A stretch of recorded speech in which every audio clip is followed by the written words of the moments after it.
The Heat hosted their rivals from Boston on Thursday night on the second night of a back-to-back, and having lost four straight, well, that streak now stands at five after an embarrassing effort that was a complete and total dismantling. I'll break down the game and debate if it's time to panic and what, if anything, might be a way to fix this Miami's mess on today's episode of Locked On Heat. You are Locked On Heat, your daily Miami Heat podcast.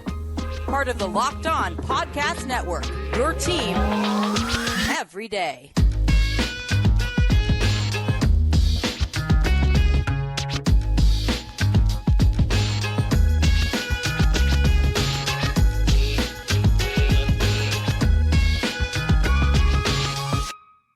Hello, Heat Nation. It's a Friday edition of Locked On Heat. Thanks for making Locked On Heat your first listen every day. We are free and available wherever you get podcasts on YouTube. I am your host, David Ramil, my usual co-host, Wes Goldberg, having some great foresight in not being available for what was an embarrassing loss. The Heat lost to the Celtics on Thursday night, a 143-110 blowout that showed both just how much more improved the Boston Celtics team is and how far this Miami team has to go. I'll break down the game and look at whether or not the Heat can fix it, and if it's time for fans to start panicking later on the show. But as for the game itself, well, I don't even know where to begin, to be quite honest with you, because it was such a complete dismantling. Miami fell behind early. They were starting to, keep pace a little bit, and then all of a sudden the Celtics just exploded from three-point range, and they would not let up a number of weapons. They wound up finishing the game 22 of 40. 22 of 40. That's 55% from three-point range. Again, a 143-110 blowout. This might have been Miami's best offensive game of their recent five-game losing streak. They wound up eclipsing the 100-point mark and shot 38% from three, but it didn't really matter. Like, this final score was well determined. At one point in time, Miami looked like they might catch a break. They were starting to claw their way back in, had managed to keep the score down. I think they were down by 7 midway through the third quarter. And then, well, things just progressively got worse. That lead ballooned very quickly. Kristaps Porzingis, one of the new weapons that Boston has added this season since their matchup in the Eastern Conference Finals last year, was incredible in his limited minutes. He wound up turning his ankle as he wound up getting a rebound and then falling onto Bam Adebayo's foot. He rolled his ankle, which is always a concern for Porzingis and for Celtics fans. And you're thinking, okay, the big man's out of the game.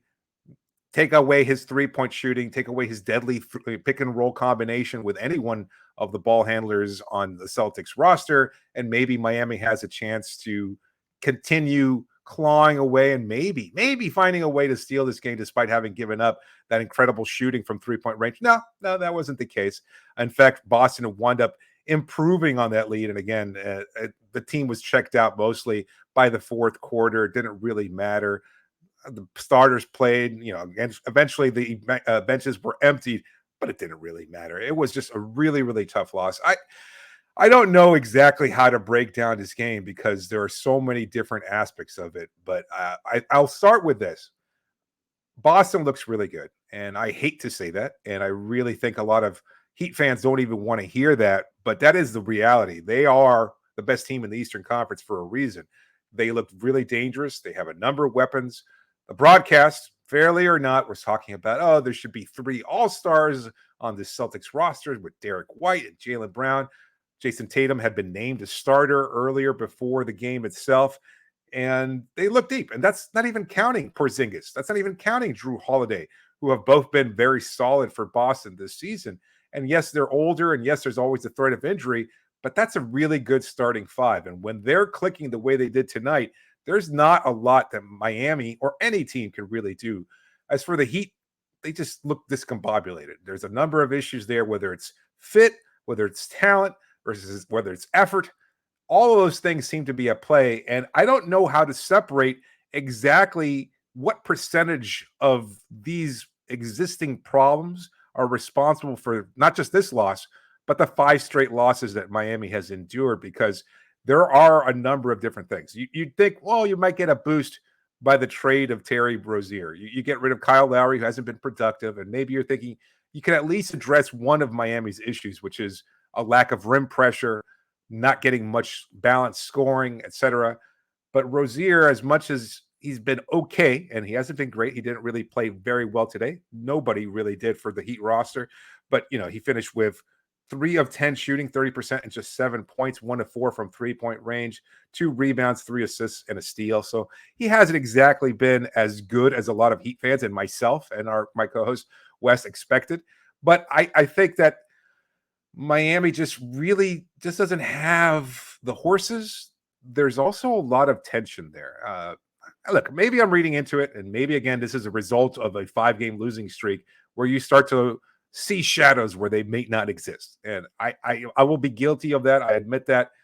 But even before the game, the TNT broadcast crew winds up panning to Udonis Haslem, and he's there in attendance, and he's barking at Jimmy Butler before the game starts. And Butler's just kind of staring off as he's listening to UD.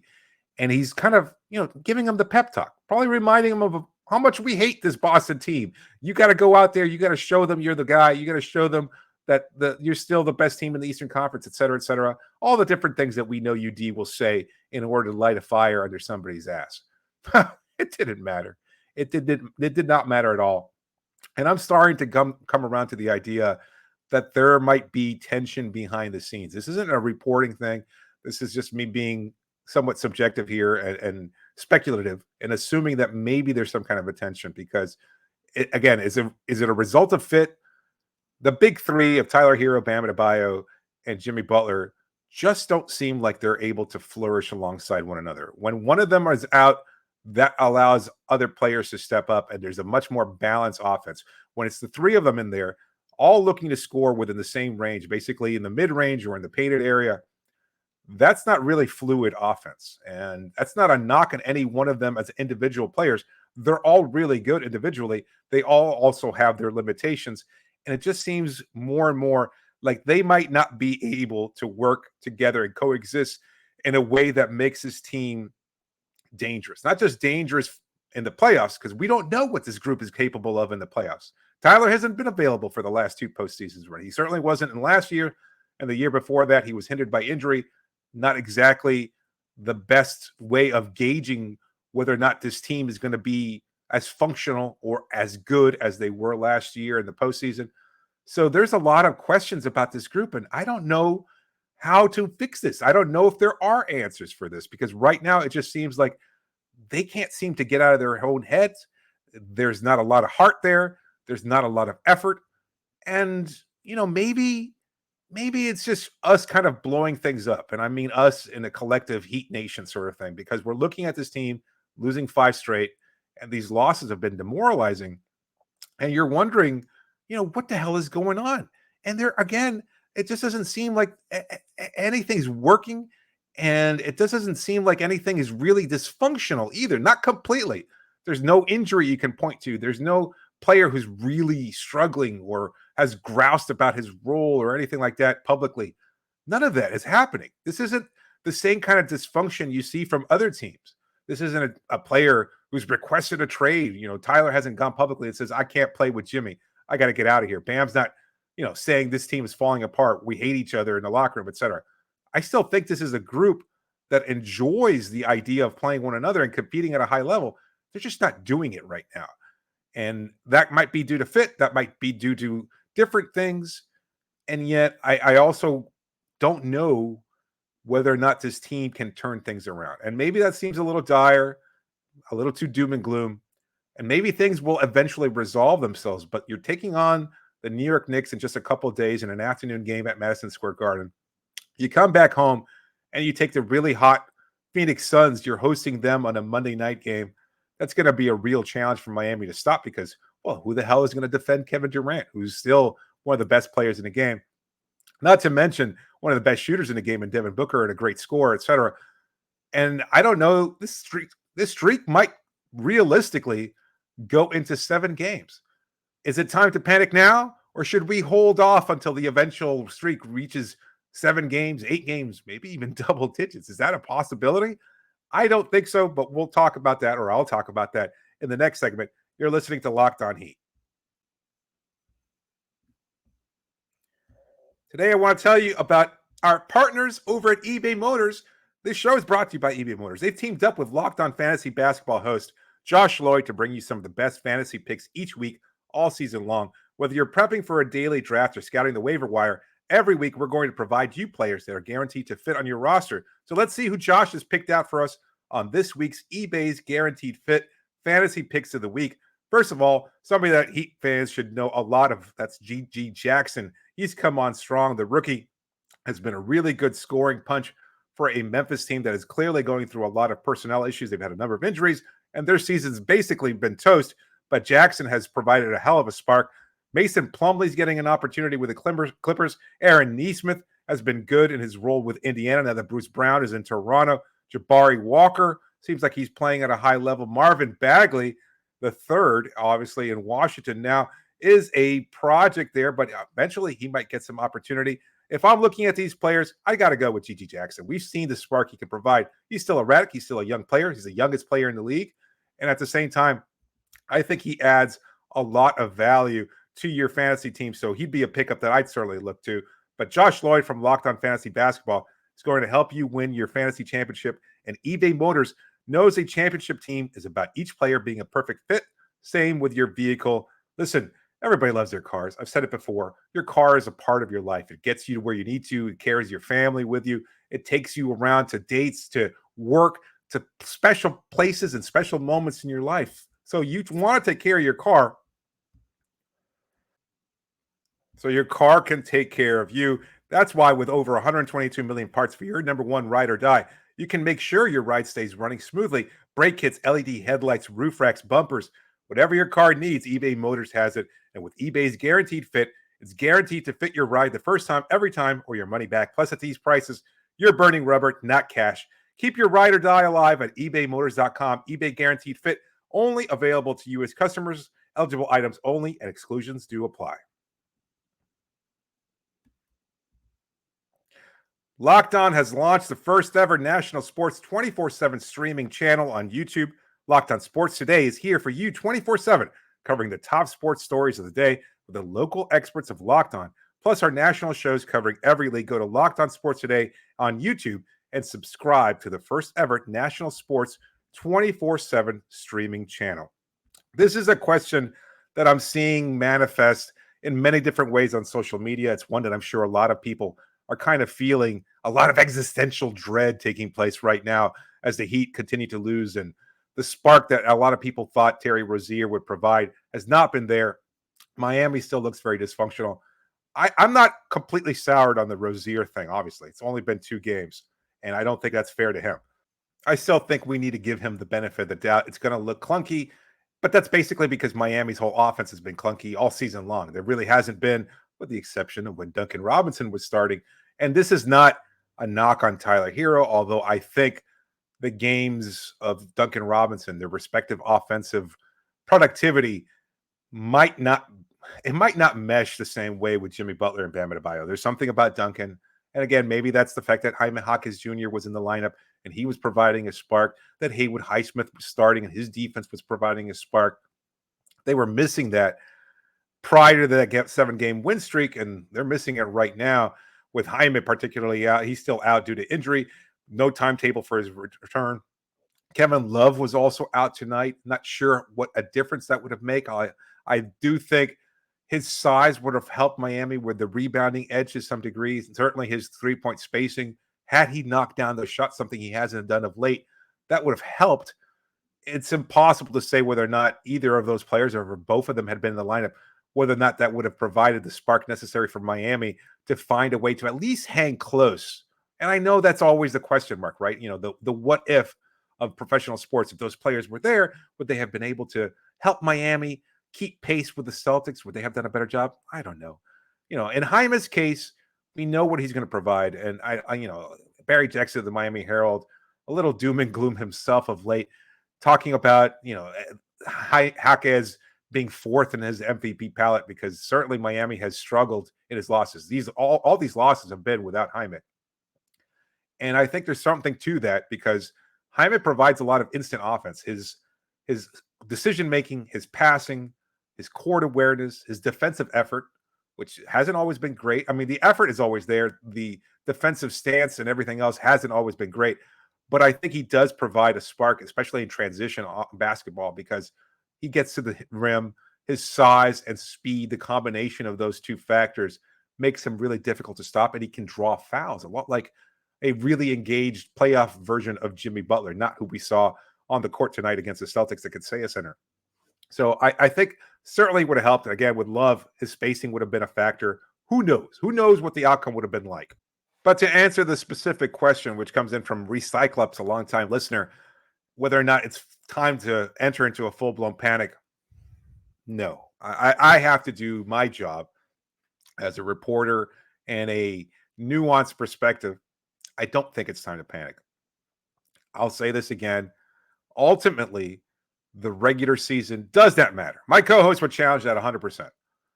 But I still think that Miami is capable of doing great things in a playoff scenario.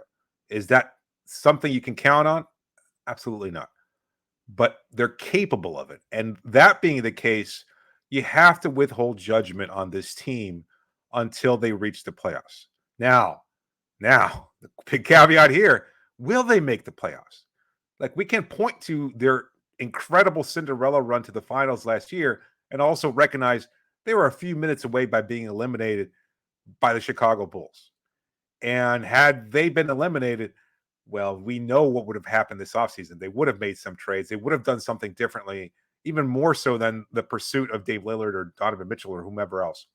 They would have pulled the trigger on something because it would have been clear that they needed to change this roster. Instead, you're kind of left with the same thing that's happened over the last 4 years. A question about, well, we're good, but how good are we? Are we really good? Are we contending, world-beating good? Or are we just a team with a lot of spunk, a lot of fire, a lot of grit, whatever euphemism you want to use to plug and play there? And you can answer that question for yourself. I don't know. I don't know this front office knows, because although they were willing to make a trade of Kyle Lowry, that's because he was an expiring contract and you needed to make some kind of change, or else you were going to be losing that space for nothing. Instead, now you've committed to the contract of Terry Rozier. And you're going to be paying him for the next few years at the very least. And that's not to say that you're limited in what you can do to improve this team. Changes might ultimately come. But I don't think this team is going to look at this core and whether or not it can function until something happens in the playoffs. Again, whether you make the playoffs, if you don't make the playoffs, then it's clear that this roster can't coexist.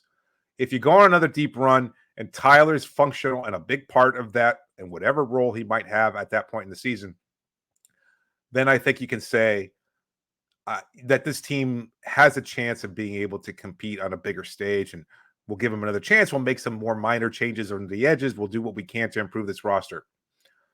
But right now is not the time to panic. They're losing in the regular season. And yes, you want to turn things around. Yes, you want to find a spark. You want to find a way to continue to build good habits. I don't know how realistic that is either. I just don't know. Last year wasn't the case.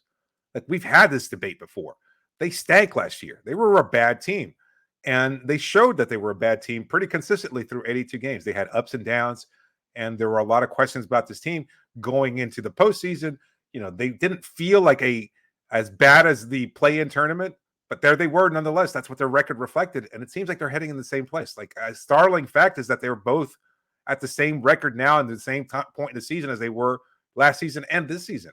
And this season, this team feels like it's better, or at least it should be. You know, there was weeks ago, it felt like Heat fans were riding the sky high. You know, they were all hoping players would come back. Tyler's coming back. Jimmy's coming back. We're all going to figure it out. We have so many weapons. We have so many different options. And now 5 games later, God damn it. Is it time to blow things up? What's going to happen to this group? Do we have to make some changes? Do we have to trade Tyler? Do we have to trade Jimmy? Again, those are bigger questions. And Heat fans are certainly entitled to being rash right now and being upset about this group because, well, they haven't played particularly well. But I just don't think it's time to panic just yet, because there is still a lot of basketball left to be played. They could turn things around in the regular season. I don't know how realistic it is. I don't know if anybody in that Heat locker room is convinced that they can turn things around 100%. There are going to be problems with this roster. That's just the nature of this composition. You've got limited players in Bam Adebayo and Jimmy Butler, who are also great. You can be a top 20 player like Dame Lillard. He's a historically good player. He was just voted into the All-Star as a starter. He is a top 75 player. And yet, I think you can also say his defense sucks. There are limitations in his game, and that's fine. This is who Jimmy Butler and Bam Adebayo are. They're great players that give their all and give an incredible effort. Both great individual defenders. Bam more so during the regular season. Jimmy when it matters and during the playoffs. And yet, they're not great floor spacers, and their games may not coexist in the way that Eric Spoelstra would like them to. And that being the case, there are going to be bumps. There's going to be issues during the regular season and occasionally during the postseason, although that hasn't been the case for the past 4 seasons, with the exception of that sweep at the hands of the Milwaukee Bucks in 2020. That was more a reflection, again, as I've said many times before, of a team that was just really tired, dealing with the COVID issues, dealing with all the roster imbalance and everything else. That was just a really, really complex season, a difficult one after they had gone through this incredible emotional turmoil. Anyway, panic if you must. I'm not going to be here to police how you fan or how you watch these games, but my advice is to just hold off because this is what the front office is going to do. They may make changes, and I'll talk about that in the next segment, but I don't think they're going to panic and blow it up during the regular season because that's not who this team is and never has been. They still have championship aspirations, and the players in the locker room still think they can get this done somehow. I'm not sure how realistic that is, but that's the belief, and that's what makes this team special is because they have that belief, no matter how bleak things look on the outside. But we'll answer some more of your questions in the next segment here on Locked On Heat. Today's episode is brought to you by Grammarly. When it comes to writing, Grammarly is there to support you from start to finish. When you're stuck with writing at work, Grammarly can help you get started with ideas, outlines, and even some tips to your writing. If you need something to polish the way you've written something, well, Grammarly can help paraphrase and rewrite so you can be more concise instantly. And if you need to get through your emails quickly, Grammarly can help you summarize your emails and provide suggestions on how to reply in seconds. Writing is difficult. I'm a writer. I should know. And at the same time, I know that Grammarly is an incredible tool that you can rely on. If you got a big presentation coming up, Grammarly can create a personalized outline to get you organized so you can transform your ideas into a compelling presentation. Start being more productive at work. Go to Grammarly.com/podcast and download it for free today. That's GRAMMARLY.com/podcast to download it free today. Thanks for making Locked On Heat your first listen every day. Just a reminder, you can always reach us via email at lockedonheat@gmail.com or via Twitter using the hashtag AskAllHeat. Be sure to please subscribe to the show as always and leave a review because those things do matter. Like and subscribe on YouTube. The big question after tonight's game, what can the Heat do to fix this? And again, I'm not sure if there's any simple answer, and it might be more complex. It might be a matter of changing the rotations, benching a player, starting somebody else. A lot of different things could provide some temporary solution. But at least one thing that I could see that was a real big problem for Miami tonight, the size differential. And it's been a problem and continues to be a problem. Last year, Miami thought, hey, they needed some more size. What did they do? They lured Kevin Love as a buyout candidate. He came to this team to contribute, to provide floor spacing. If he turns back the clock another 10 years, he would be the ideal player for Miami. He would start alongside Bam Adebayo. He would provide that three-point shooting. He would be the active rebounder, the big body you could throw out there. Other than that, that's basically what you're looking for. You're looking for a big floor spacing forward/center. Something along those lines, like Karl Anthony Towns, right? That's the upper end of what you're looking for. A guy that could score a lot, that could stretch the floor, provide rebounding, etc.